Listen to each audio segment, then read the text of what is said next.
პირველ რიგში დავიწყოთ იმით, რომ ამ პროგრამის შესახებ საუბრობს თავად დმანისის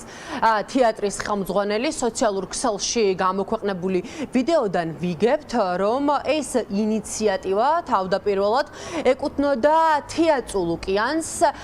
და ამ პროგრამის მიხედვით საბიუჯეტო თანხებზე მომუშავე თეატრებს და თეატრის მსახიობებს, რა თქმა უნდა, ჰქონდათ იმის შესაძლებლობა, რომ მაგალითად წასულიყვნენ ლევილის მამულში და იქ ჩაეტარებინათ რეპეტიციები. თავად გიორგი სიხარულიძე ამბობს, რომ ისინი თავადაც გაემგზავრნენ 21 დღით, როგორც აღნიშნეთ და რა თქმა უნდა, ყველა ხარჯი ანაზღაურდა სახელმწიფო ბიუჯეტიდან. სტუმარ მასპინძელი გამოუშვით და ძალიან საინტერესო პროექტის განხორციელება დაიწყო კულტურის სამინისტრომ ლევილის ქართული მამულის გასაცოცხლებლად, რომ იქ უნდა ჩასულიყვნენ თეატრები და სარეპეტიციო მსვლელობა პერიოდი მომავალი სპექტაკლების, რომელიც ამა თუ იმ თეატრს ჰქონდა განზრახული, რომ რეპერტუარში უნდა ჰქონოდათ,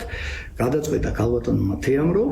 სარეპეტიციო გასვლითი ესეთი რეპეტიციები ჰქონოდათ ლევილის მამულში, რომ იქ გაცოცხლებული იყო ის სივრცე, ის გენიალური სივრცე, რომელიც ამდენი ხანია უპატრონოდ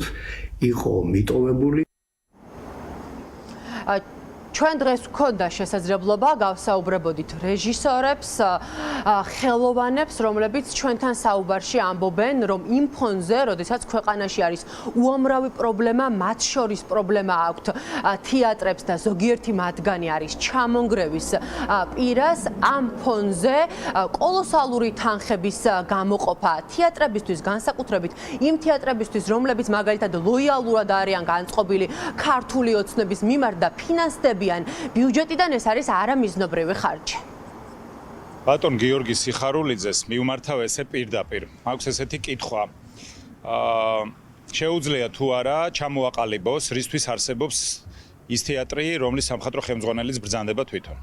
ნაცვლად იმისა, რომ გამოვიდეს და სტუდენტები გააშაოს, მისივე სტუდენტები, ხო? და რაღაც ჭორაობით იყოს დაკავებული, მაგის ნაცვლად და იმის ნაცვლად, რომ იყოს აღფრთოვანებული ამ გარყვნილი პრაქტიკით, რომ ლოიალური არტისტები სახელმწიფომ ჩვენს ხარჯზე ატაროს სადღაც და ასე მოიპოვოს მათი ლოიალურობა და ასე დაუფასოს მათ ესეთი სამეფო კართან დაახლოებული პრაქტიკა, ხო და დაახლოებული რიტორიკა. ობიექტური საჭიროება არ არსებობს არანაირი ამ თანხების გამოყოფისა და მე ვიტყოდი, რომ იმ ყველაფრის ფონზე რაც ქვეყანაში ხდება, როცა პოლიცია აღარ არსებობს, როცა სტუდენტები სამი თვეა არიან ფოიეში და ათენებენ და აღამებენ, როცა მსახიობები, ახალგაზრდა სტუდენტები და არა მხოლოდ ახალგაზრდა ადამიანები უკანონოდ არიან პატიმრობაში, როდესაც პოლიცია გახდა მოძალადე, როდესაც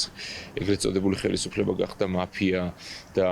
სასამართლო აღარ არის სასამართლო, ამ ყველაფრის ფონზე, როდესაც შენ მოიხმარ სახელმწიფო ბიუჯეტიდან გამოყოფილ თანხებს იმისთვის, რომ უბრალოდ 21 დღე გაატარო პარიზში, იმის ნაცვლად რომ შეგიძლია თუ მართლა რაღაცის კეთება გინდა საქართველოში გააკეთო,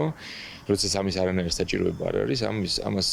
ერთადერთი სიტყვა ქვია, ამას ქვია მაროდიორობა. იმის ფონზე რომ არის თეატრები, სადაც 30 წელია წყალი ჩამოდის სცენაზე და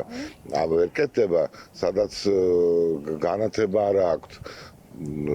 და ტექნიკური აღჭურვა არ აქვს, იმდენად პროფესიულთან მიახლოებული. არის რომელსაც აქვს, არის რომელსაც ბევრი პრობლემაა სხვა, ამ ფონზე რა თქმა უნდა ეს ცოტა ისე ჟღერს. როგორც ხელოვანები ამბობენ, ახლა ქართული ოცნება ლევილის მამულს იყენებს რეპეტიციების ჩასატარებლად, მაგრამ მხოლოდ იმ მსახიობებისთვის და დასებისთვის, რომლებიც ქართულ ოცნებას უჭერენ მხარს და ამ ყველაფერში კოლოსალური თანხები იხარჯება სახელმწიფო ბიუჯეტიდან.